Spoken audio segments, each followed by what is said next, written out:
Father in heaven, it's with reverence that we come into your presence to study your holy book, the Bible.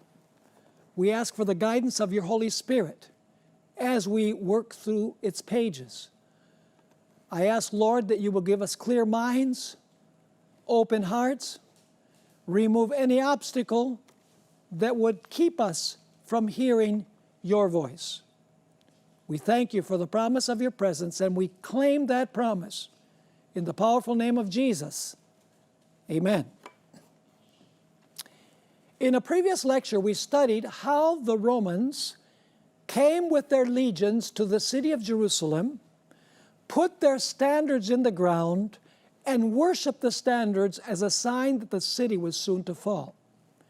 We noticed that the standard contained an eagle with outstretched wings and a golden wreath around it representing the sun god Mithra.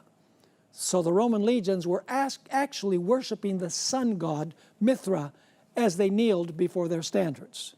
Then we also studied another lesson on how the United States of America, the nation represented by an eagle in the end time, is going to enact a national Sunday law.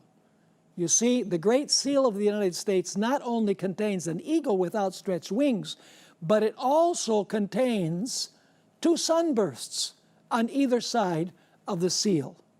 So the United States will enact a national Sunday law, commanding everyone to worship on the day of the sun. Though the prospect of a national Sunday law appears impossible today, we already noticed that events at the end of the 19th century show that it is very possible for this to happen in these United States of America, in spite of the fact that the First Amendment to the Constitution tells us that Congress can make no law respecting an establishment of religion or prohibiting the free exercise thereof. Now, in this study, we're going to look at a blueprint of end-time events from the perspective of someone who wrote over 130 years ago. Ellen White, whom the Seventh-day Adventist Church considers a prophet for these times, wrote the book, The Great Controversy. This is the illustrated edition. You can get it from Secrets Unsealed. It's beautiful. It has color pictures. It has large print. We also have a simpler copy. But I would recommend that you get a copy of this book from Secrets Unsealed because it is the best commentary that we can find on Matthew chapter 24 and end-time events from a prophetic perspective. So I would encourage you to get a copy of this very important book. In the future, we're going to notice that during the decades of the 80s and 90s, a movement or several movements arose in the United States using the same basic arguments that were used at the end of the 19th century, which shows that in more contemporary times, you could have a religious movement wanting what was wanted by the religious leaders back in the 1860s, 1870s, and 1880s. And then we're also going to have two presentations on what is happening now in our time, in the year 2020. So we still have a lot of material to study in this series.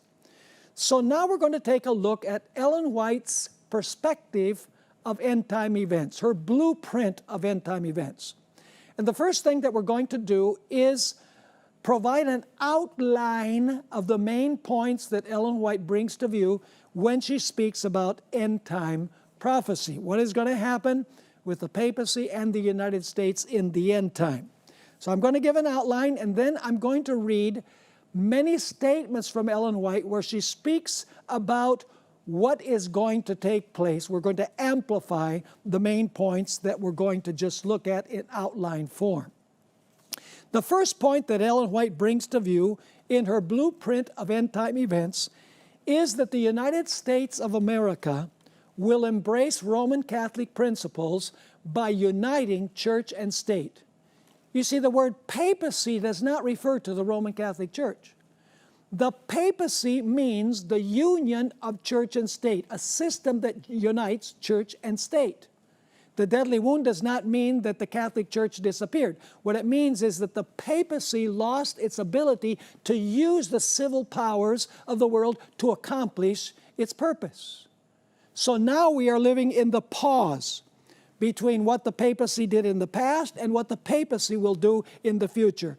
And Ellen White underlines that the United States, according to the prophecy of Revelation 13, 11 to 18, is going to provide an image of the papacy by uniting church and state, the principles upon which the papacy is built.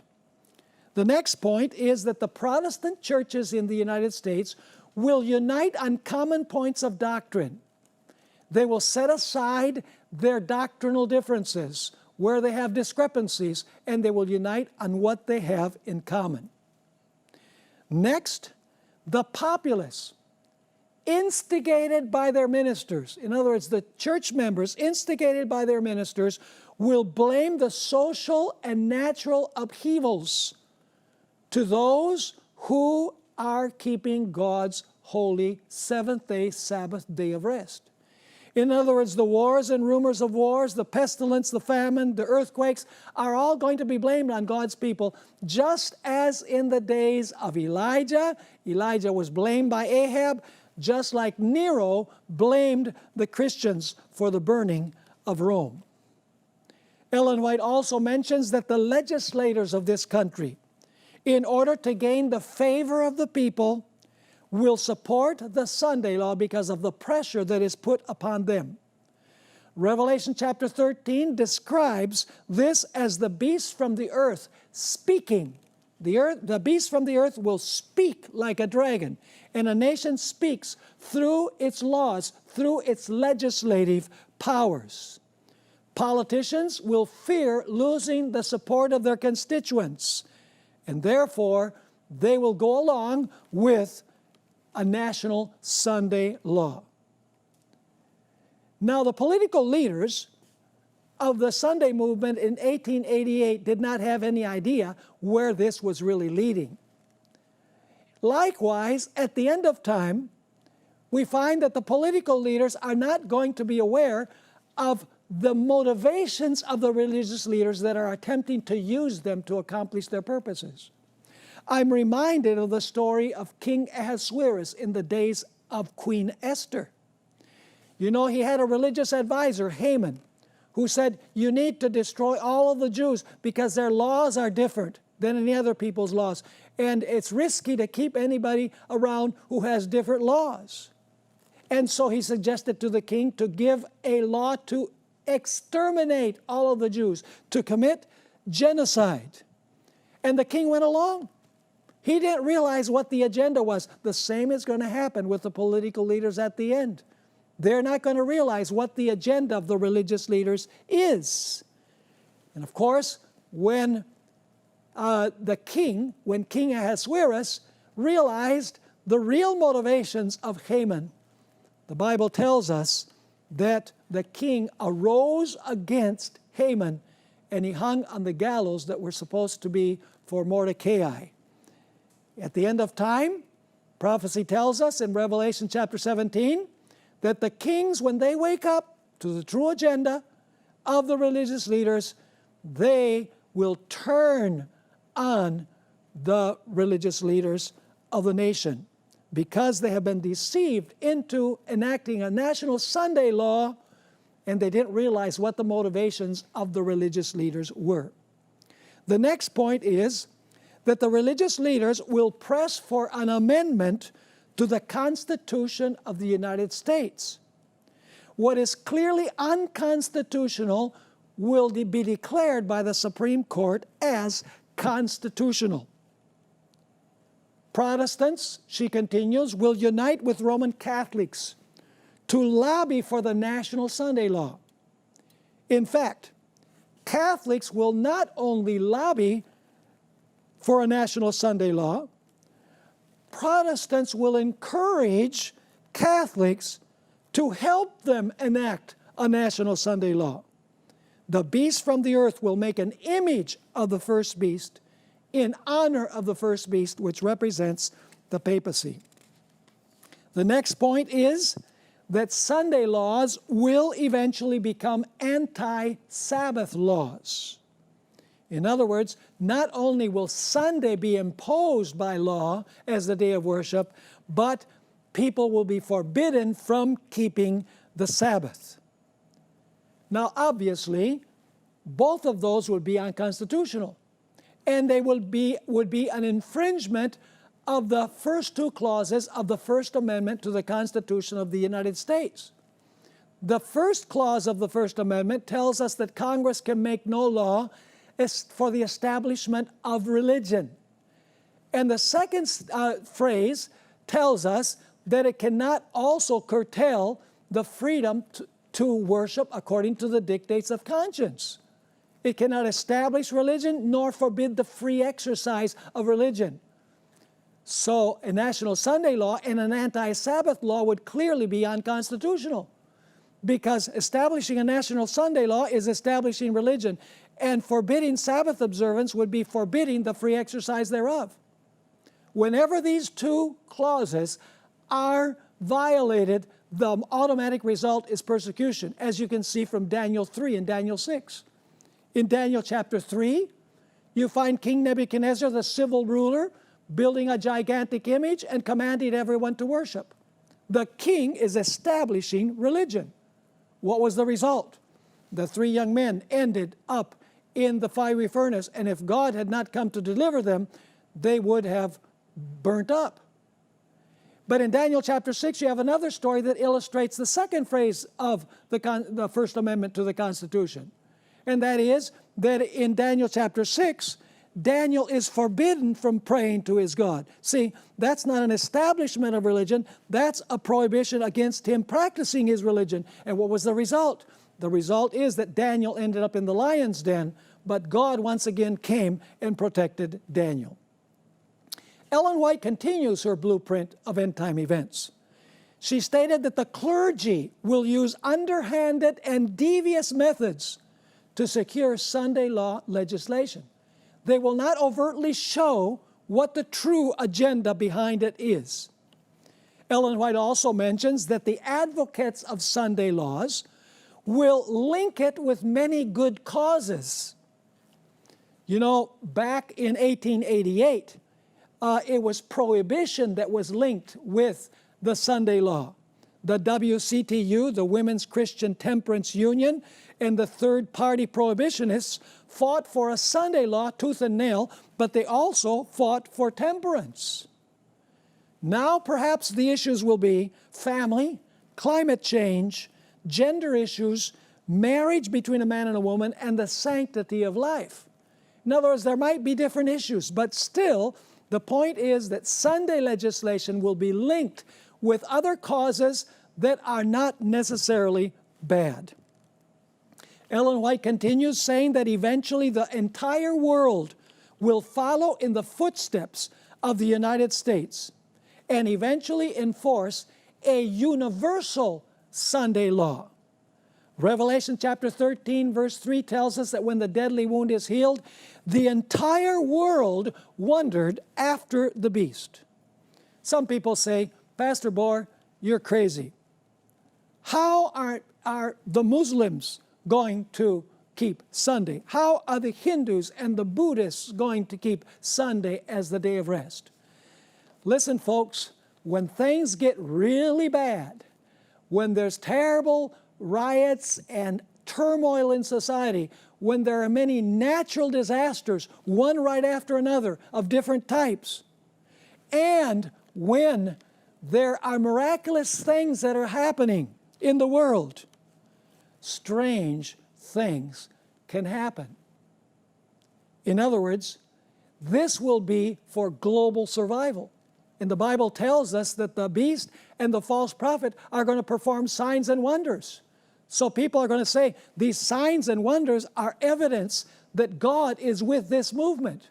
So the natural disasters and social disasters and the miracles that are taking place will lead people to believe that God is on the side of the entire world in enacting a Sunday law. Ellen White further states that God's people who refuse to keep the Sunday law and insist on keeping the Sabbath will lose their civil rights and suffer persecution. Eventually, they will not be able to buy or sell, and finally, they will be sentenced to death. You say, Pastor Bohr, that is impossible in the land of the free and the home of the brave. Well, folks, prophecy tells us that this is going to happen. And we can know that prophecy is going to be fulfilled. Jesus says, I have told you these things beforehand so that when they occur, you might believe. So those of you who are thinking that this is preposterous, that this could never happen, I want you to remember what we're studying today. And when you see it happening, remember, oh, I heard this in the series on Matthew chapter 24, and it's happening right before my eyes. I better make sure I'm on the right side of this issue. So now let's unpack what Ellen White had to say by reading several statements from her writings. You know, it's not a lot of fun to simply read statements, but I could explain it, but she wrote in a way in which she can explain it much better than I can. So I'm going to take the time to read several statements from Ellen White, sustaining the bullet points that we've discussed so far in our study. First of all, what Ellen White speaks about regarding the union of church and state in the United States of America. In Great Controversy, page 442, Ellen White wrote regarding a national Sunday law, such an action would be directly contrary to the principles of this government, to the genius of its free institutions, to the direct and solemn avowals of the Declaration of Independence, and to the Constitution. The founders of the nation wisely sought to guard against the employment of secular power on the part of the church, with its inevitable result, intolerance and persecution. The Constitution provides that Congress shall make no law respecting an establishment of religion or prohibiting the free exercise thereof, and that no religious test shall ever be required as a qualification to any office of public trust under the United States. And then she comments this: only in flagrant violation of these safeguards to the nation's liberty can any religious observance be enforced by civil authority. But the inconsistency of such action is no greater than is represented in the symbol. It is the beast with lamb-like horns, in profession pure, gentle, and harmless, that speaks as a dragon.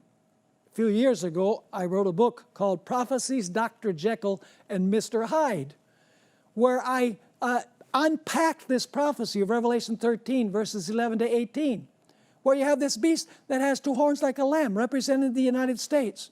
You know, what is more inoffensive and peaceful as a lamb? And yet it speaks like a dragon. This shows what's going to happen in the United States. It's going to profess to be in harmony with its Constitution. It's not going to get rid of the First Amendment to the Constitution, but by making Sunday laws and enforcing Sunday laws, it is going to contradict the First Amendment to the Constitution of the United States. It will profess one thing, but in its actions, it will do something different. In Great Controversy, page 581, Ellen White wrote, "Let the principle once be established in the United States that the church may employ or control the power of the state, that religious observances may be enforced by secular laws.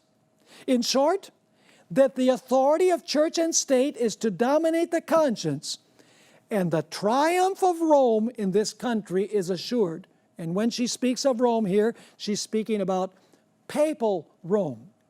So she says, join church and state in the United States, and the victory of Rome is absolutely assured in these United States of America, because the main characteristic of the papacy, the meaning of the word papacy, is the union of church and state, using the church to influence the state to implement the church's agenda.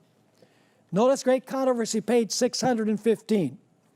As the Sabbath has become the special point of controversy throughout Christendom, and religious and secular authorities, listen carefully, have combined to enforce the observance of Sunday, the persistent refusal of a small minority to yield to the popular demand will make them objects of universal execration. And I know you're thinking, Pastor Bohr, this is the United States. This can never happen in the United States. Never say never. In another statement, in the book Evangelism, page 235, another book written by Ellen White, we find these words. When Protestant churches shall unite with the secular power to sustain a false religion, for opposing which their ancestors endured the fiercest persecution, then will the papal Sabbath be enforced by the combined authority of church and state. There will be a national apostasy, that's what we might call the abomination, which will end only in national ruin, that is desolation. Once again, in volume 5 of the Testimonies, page 712, Ellen White wrote concerning the national reform movement, which was the movement in the latter half of the 19th century, the following. The national reform movement, exercising the power of religious legislation, will, when fully developed, manifest the same intolerance and oppression that have prevailed in past ages. Human councils then assumed the prerogatives of deity, crushing under their despotic power liberty of conscience, and imprisonment, exile, and death followed for those who opposed their dictates. If popery means the papacy, it's a word that was used back in the 19th century. If popery or its principles shall again be legislated into power, the fires of persecution will be rekindled against those who will not sacrifice conscience and the truth in deference to popular errors. This evil is on the point of realization. Ellen White also wrote that the political leaders will be oblivious to the real agenda and the results of Sunday legislation. They will think that Sunday legislation is a great idea because we will return to God.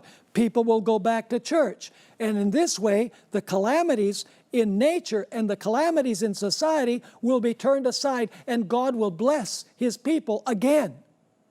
But the opposite is going to happen because this is a return to church by obligation, and it is contrary to what God teaches in His holy word.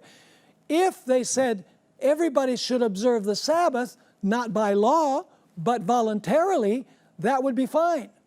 But telling people that they have to violate God's holy law and keep a day that the fourth commandment does not tell us to keep is apostasy, and they don't see the results.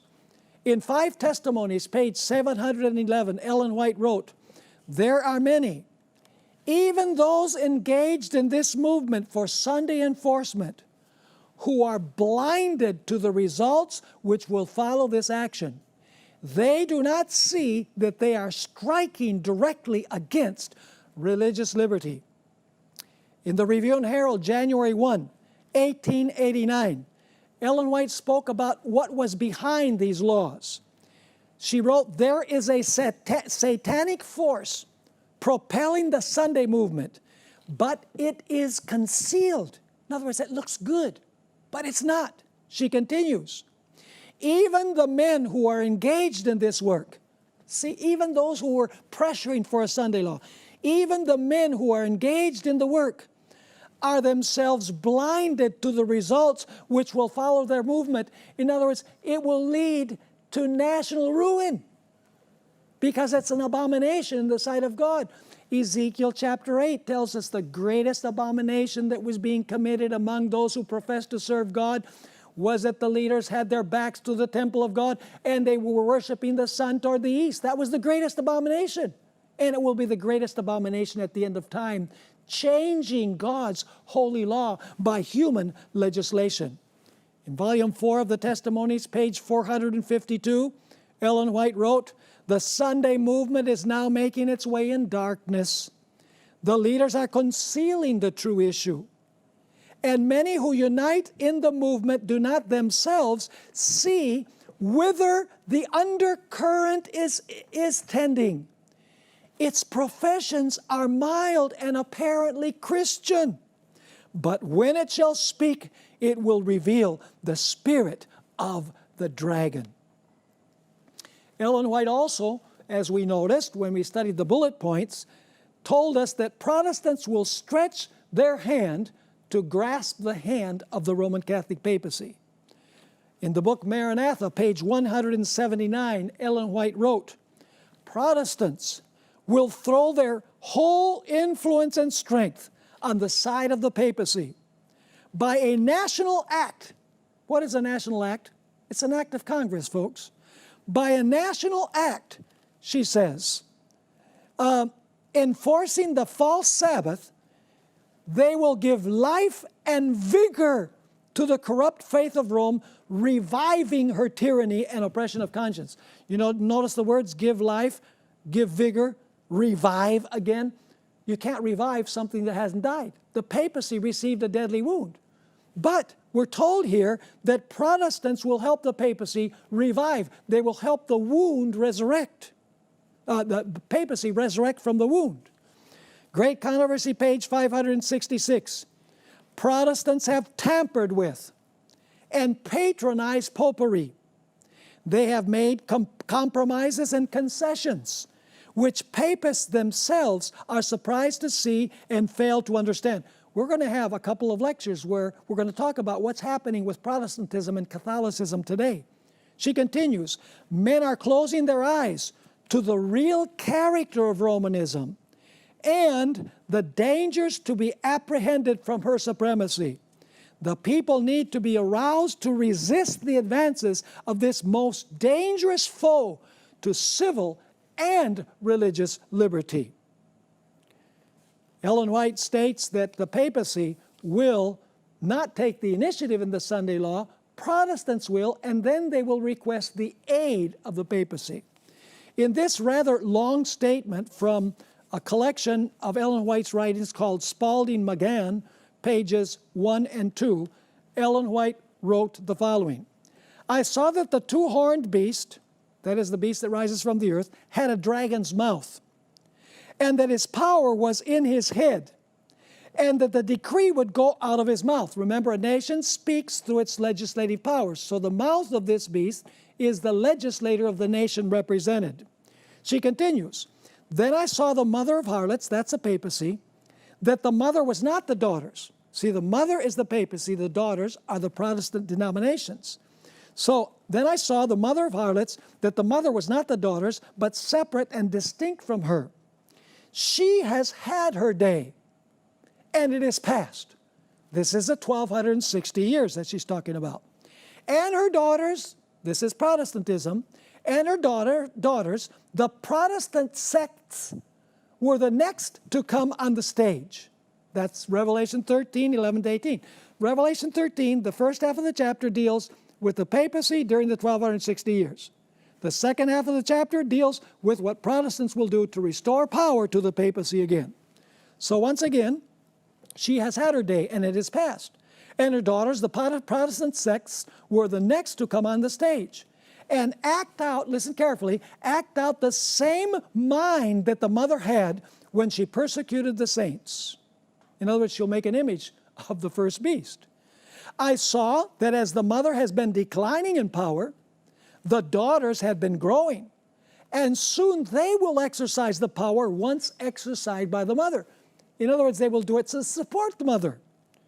She continues, "I saw the nominal church and nominal Adventists, like Judas, would betray us Seventh-day Adventists to the Catholics to obtain their influence, that is, the influence of the Catholics to come against the truth. The saints will then be an obscure people, little known to the Catholics. But the churches and nominal Adventists who know of our faith and customs will betray the saints and report them to the Catholics as those who disregard the institutions of the people, that is, that they keep Sabbath and disregard Sunday. Then, she states, the Catholics bid the Protestants to go forward. So the Protestants first ask the papacy for help, then the papacy says, go for it. Then the Catholics bid the Protestants to go forward and issue a decree that all who will not observe the first day of the week instead of the seventh day shall be slain. And the Catholics, whose numbers are large, will stand by the Protestants. The Catholics will give their power to the image of the beast, and the Protestants will work as their mother worked before them, to destroy the saints. But before their decree bring or bear fruit, the saints will be delivered by the voice of God. You say, Pastor, that is an amazing statement. That's never going to happen. Never say never, folks. In Volume 5 of the Testimonies, page 711 and 712, Ellen White wrote, any movement in favor of religious legislation is really an act of concession to the papacy, which for so many ages has steadily warred against the liberty of conscience. Sunday observance owes its existence as a so-called Christian institution to the mystery of iniquity, and its enforcement will be a virtual recognition of the principles which are the very cornerstone of Romanism, that is the union of church and state. Then she states, when our nation shall so abjure the principles of its government as to enact a Sunday law, Protestantism will in this act join hands with popery. It will be nothing else than giving life to the tyranny which has long been eagerly watching its opportunity to spring again into active despotism. Did you notice the terminology she uses? She says, it will be nothing else than giving life, that's because the papacy has a deadly wound, giving life to the tyranny which has long been eagerly watching its opportunity to spring again, because the papacy ruled in the past, to spring again into active despotism. So the papacy is inactive. Now we are in the pause period between the two phases of the tribulation. The past phase, 538 to 1798, and the future phase, which is right before the close of probation.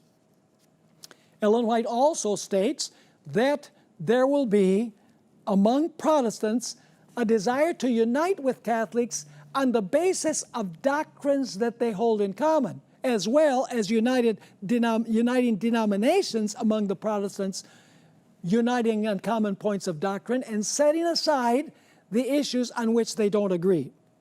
In the book Great Controversy, page 445, Ellen White wrote, when the leading churches of the United States, uniting upon such points of doctrines as are held by them in common, shall influence the state to enforce their decrees and to sustain their institutions, then Protestant America will have formed an image of the Roman hierarchy, and the infliction of civil penalties upon dissenters will inevitably result. So they're going to unite on common points of doctrine, and then they're going to influence the state to do what the church wants, which is a national Sunday law. In Great Controversy, page 444, Ellen White wrote, the wide diversity of belief in the Protestant churches is regarded by many as decisive proof that no effort to secure a forced uniformity can ever be made. But there has been for years, in churches of the Protestant faith, a strong and growing sentiment in favor of a union based upon common points of doctrine. To secure such a union, the discussion of subjects upon which all were not agreed, however important they might be from a Bible standpoint, must necessarily be waived. So they're going to waive the issues that divide Protestants, and they're going to unite on common doctrines. And two of those doctrines will be the sanctity of Sunday and the immortality of the soul, which Catholics and Protestants, virtually all Protestants, share in common. In another statement, Great Controversy, page 563, we find these words: "There is an increasing indifference concerning the doctrines that separate the Reformed churches from the papal hierarchy. The opinion is gaining ground that, after all, we do not differ so widely upon vital points as has been supposed, and that a little concession on our part will bring us into a better understanding with Rome." Ellen White also wrote about the role of the clergy in securing a national Sunday law. In Review and Herald, December 24, 1889, Ellen White wrote these powerful words: "Plans of serious import to the people of God are advancing in an underhand manner among the clergymen of various denominations. And the object of this secret maneuvering is to win popular favor for the enforcement of Sunday sacredness." So notice, secret maneuvering to win popular favor for the enforcement of Sunday sacredness. Now listen carefully. If the people can be led to favor a Sunday law, then the clergy intend to exert their united influence to obtain a religious amendment to the Constitution and compel the nation to keep Sunday. This reminds us of the times of Christ. You know, it was not the populace that came up with the idea of crucifying Christ. It was actually the religious leaders of that day and age that instigated the people to clamor for the death of Jesus. People need to learn to think for themselves, folks. Don't just believe everything that you hear. Compare what you hear with what God says in His holy word. Ellen White also states that politicians will accede to the popular demand. In other words, they'll give in to the popular demand. Many of them might not believe that it's a good idea. Many might believe that it's unconstitutional. And yet they will go along with the Sunday law that the religious leaders want. In Great Controversy, page 592, Ellen White gave us the reason why. "The dignitaries of church and state will unite to bribe, persuade, or compel all classes to honor the Sunday. The lack of divine authority will be supplied by oppressive enactments.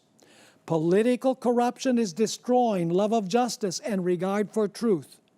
And even in free America, rulers and legislators," listen carefully now, "rulers and legislators, in order to secure public favor," we call them votes, folks, "in order to secure public favor, will yield to the popular demand for a law enforcing Sunday observance. Liberty of conscience, which has cost so great a sacrifice, will no longer be respected."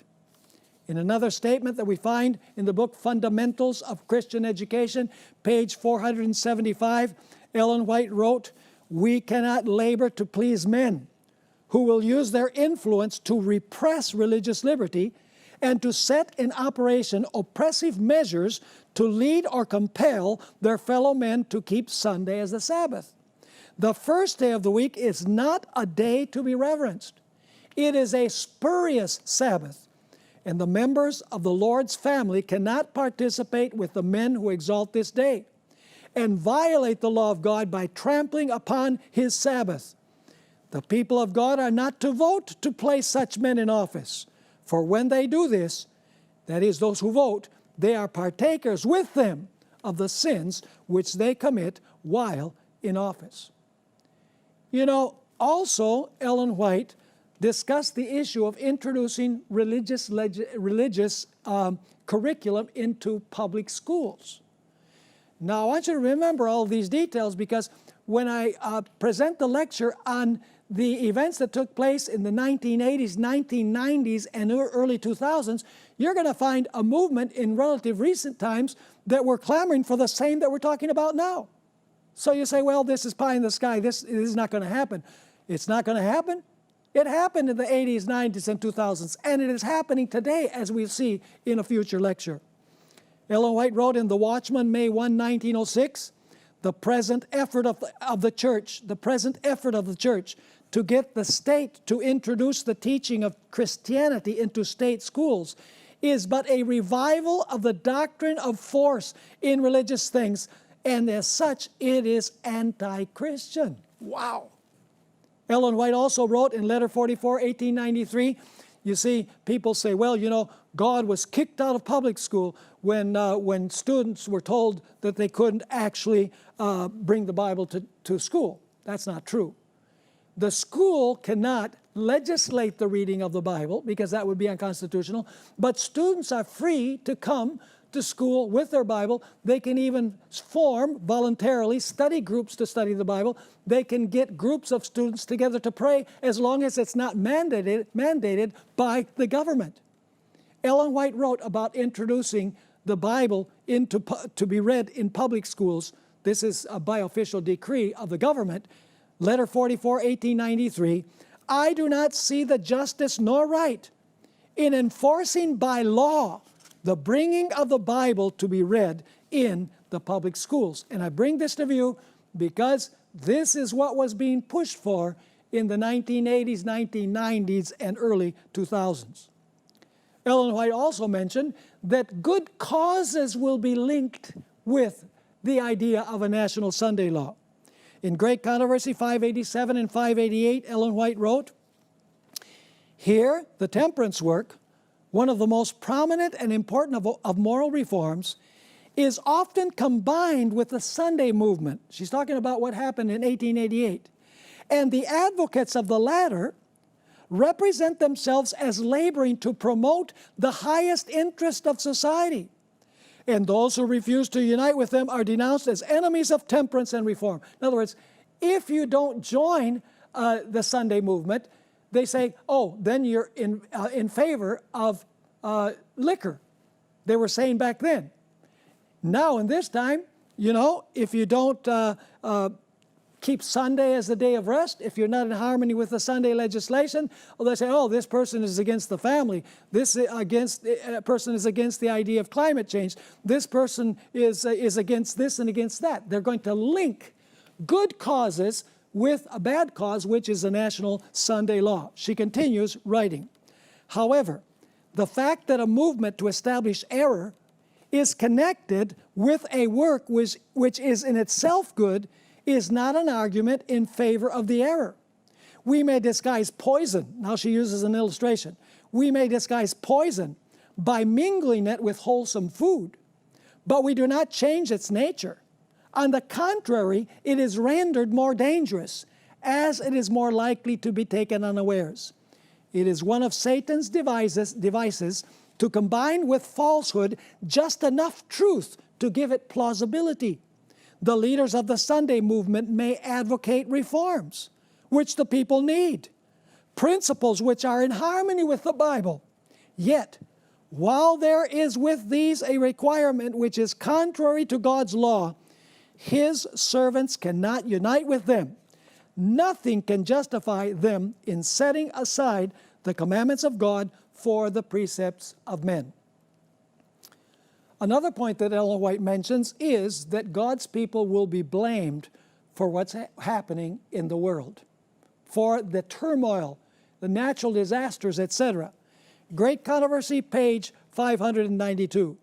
Those who honor the Bible Sabbath will be denounced as enemies of law and order, as breaking down the moral restraints of society, causing anarchy and corruption, and calling down the judgments of God upon the earth.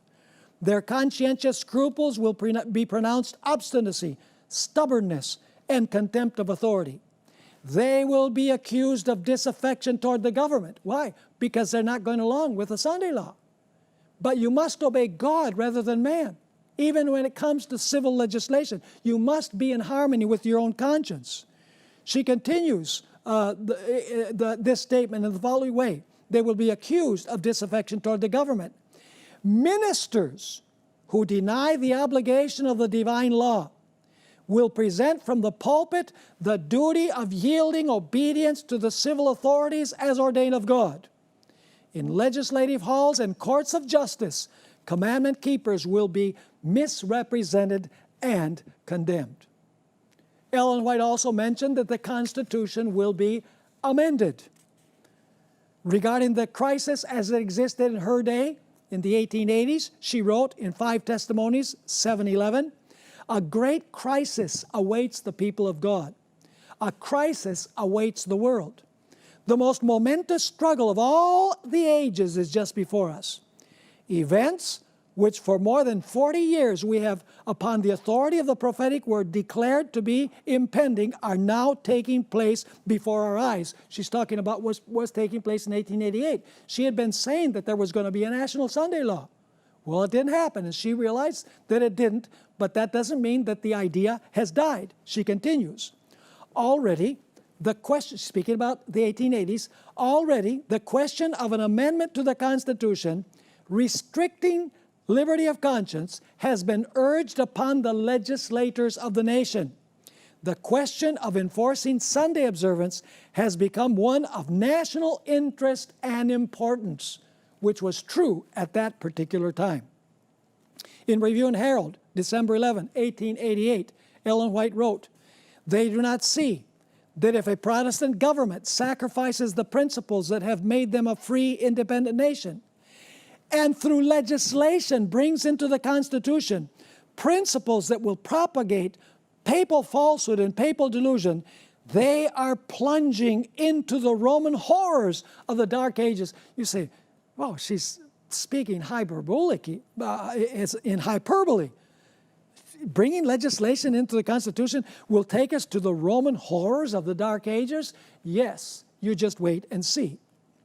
In 5 Testimonies, page 713, Ellen White realized that this movement at that particular moment might not be the final one. She wrote, "It may be that a respite may yet be granted for God's people to awake and let their light shine.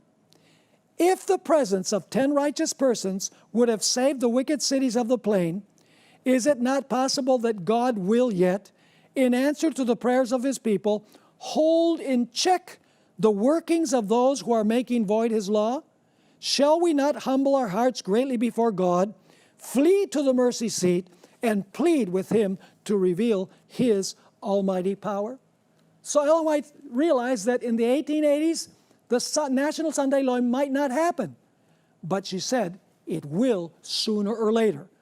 In Review and Herald, February 16, 1905, Ellen White wrote, "Sooner or later, Sunday laws will be passed." So sooner or later, there's going to be Sunday laws. However, there is much for God's servants to do to warn the people. This work has been greatly retarded by their having to wait and stand against the devisings of Satan, which have been striving to find a place in our work. We are years behind, Ellen White wrote. Ellen White also stated that not only will pro-Sunday laws be established, but also anti-Sabbath laws. In the little work, The Southern Work, page 69, Ellen White wrote, "The time will come when men will not only forbid Sunday work, but they will try to force men to labor on Sabbath. And men will be asked to renounce the Sabbath and to subscribe to Sunday observance or forfeit their freedom and their lives.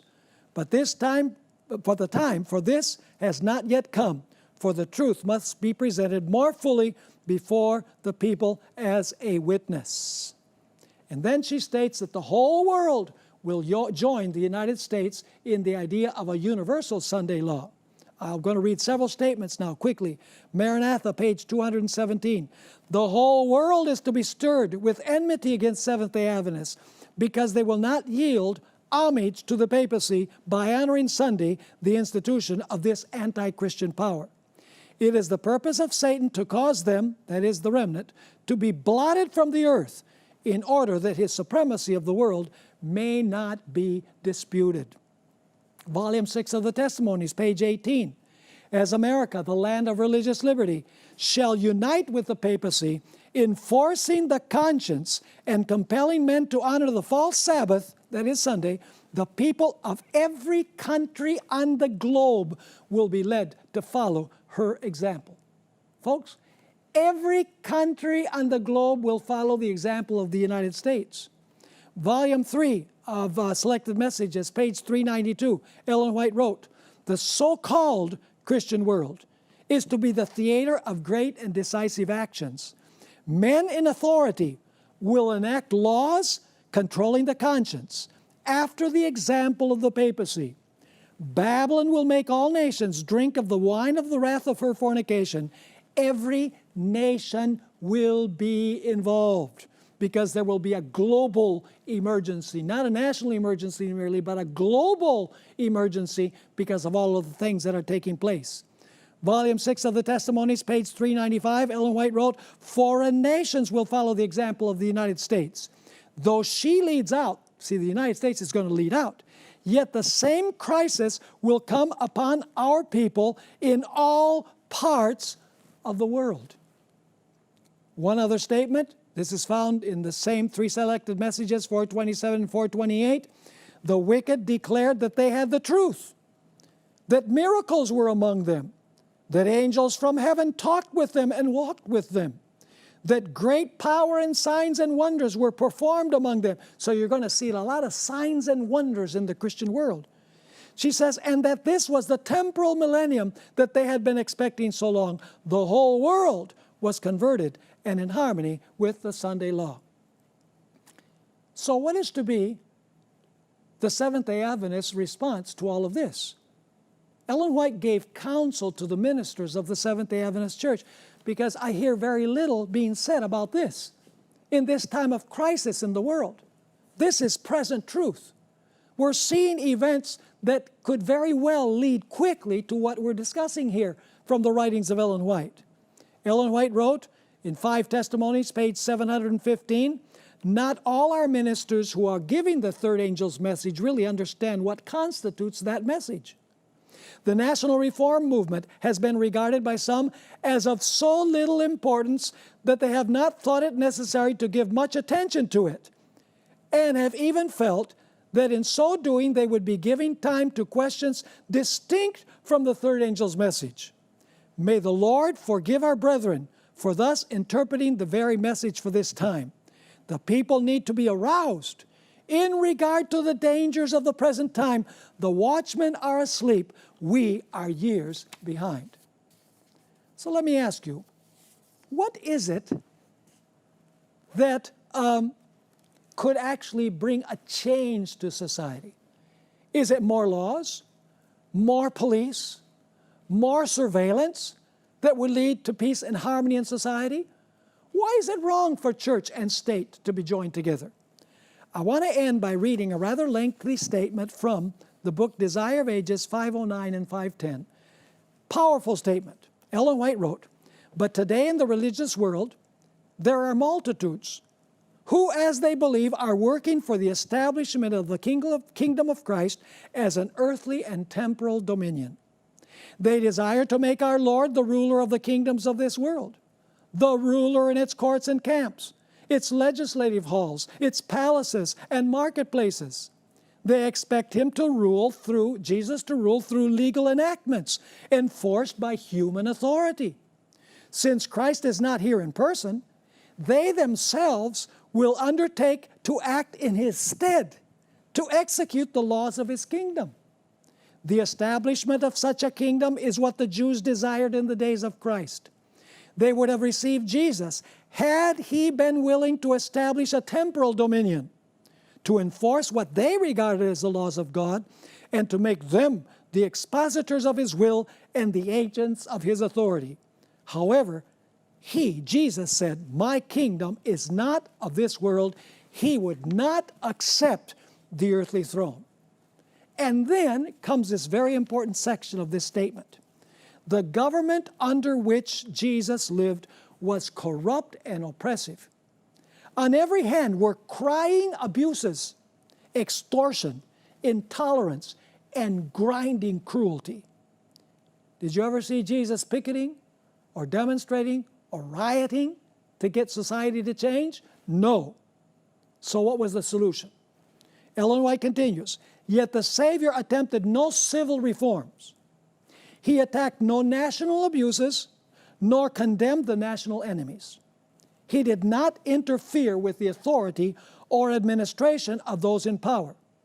He who was our example kept aloof from earthly governments. So Jesus didn't care, right? Of course he cared. But he knew the solution was not in legal enactments. She continues, not because he was indifferent to the woes of men, but because the remedy did not lie in merely human and external measures. To be efficient, the cure must reach men individually and must regenerate the heart. You know, there's this big debate now about race in the United States, racism. You know, you cannot make someone who is a racist not a racist by legislation. Yeah, you can make laws so that externally society can function better. Nothing wrong with that. But really, you cannot change a person's heart from being racist to not being racist by laws. The heart has to be changed. Ellen White continues, not because he was indifferent to the woes of men, but because the remedy did not lie merely in human and external measures. To be efficient, the cure must reach men individually and must regenerate the heart. And then comes this, not by the decisions of courts or councils or legislative assemblies, not by the patronage of worldly great men, is the kingdom of Christ established, but by the implanting of Christ's nature in humanity through the work of the Holy Spirit.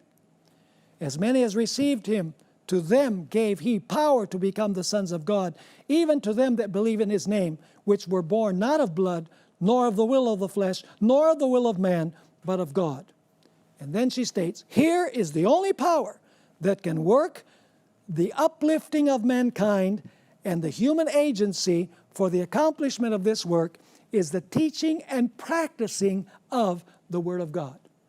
People are not changed by what happens on Capitol Hill, but rather by what happens in the home, in the school, and in the church. Legislation does not change the heart. It might improve society externally so that there's more peace and tranquility, but legislation does not change the heart. The Holy Spirit changes the heart. When the early church lost the Spirit and power of God, society fell apart. And that's when the church became apostate and said, let's appeal to the strong arm of the state to bring order in society. And when church and state joined together, the automatic result was persecution against dissenters. So this is only one presentation in many that we will have in the next several lectures on what is happening and what will soon take place.